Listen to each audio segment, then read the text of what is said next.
تدري وش أكبر ذنب في الشرع والدين؟ إنك تسب اللي خلقك وتذمه. وتدري وش أكبر عيب عند الميامين؟ إنك تخاوي لك من الناس رمه. تدري وش أكبر ذنب في الشرع والدين؟ إنك تسب اللي خلقك وتذمه. وتدري وش أكبر عيب عند الميامين؟ إنك تخاوي لك من الناس رمه. وتدري وش أخطار التجاوز من يمين؟ إنه يكون اللي على الباب عمه، والمشكلة لا سلهمت فيك بالعين، والريح تنثر في شعرها وتلمه، يضيع فكرك بين حد الحجاجين ويمكن تجيب الكارثة والمطمة.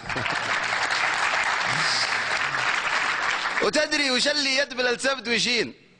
بعض القصيدة اللي على غير يمه. يا بندر بن سرور وين أنت هالحين؟ وين أنت؟ تدري وش اللي يدبل السبد ويشين؟ بعض القصيدة اللي على غير يمه. يا بندر بن سرور وين أنت هالحين؟ وين أنت يا زبن الأمور المهمة؟ وين القصيدة اللي يدك الميادين ويهز شيخ فوق راسه معمه؟ وين الفكر؟ وين الوعي والمضامين؟ وين القصيدة اللي يصحي الهمة؟ الشعر والشعار صاروا عناوين، ومهبل تشري قصيد وتصمه. صارت على ما قال لعبة وراعين، وكل تربى له على راس قمة. الشعر والشعار صاروا عناوين، ومهبل تشري قصيد وتصمه. صارت على ما قال لعبة وراعين، وكل تربى له على راس قمة. يقول أنا الشاعر وغيري مجانين، ودك على مجمع حنوكة تخمه. الناس تذبح في العراق وفلسطين.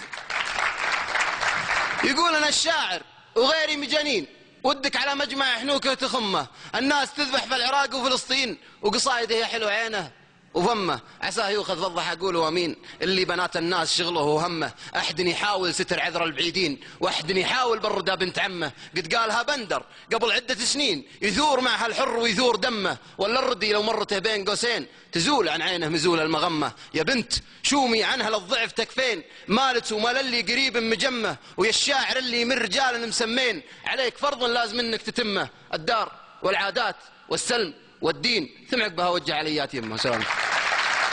الثاني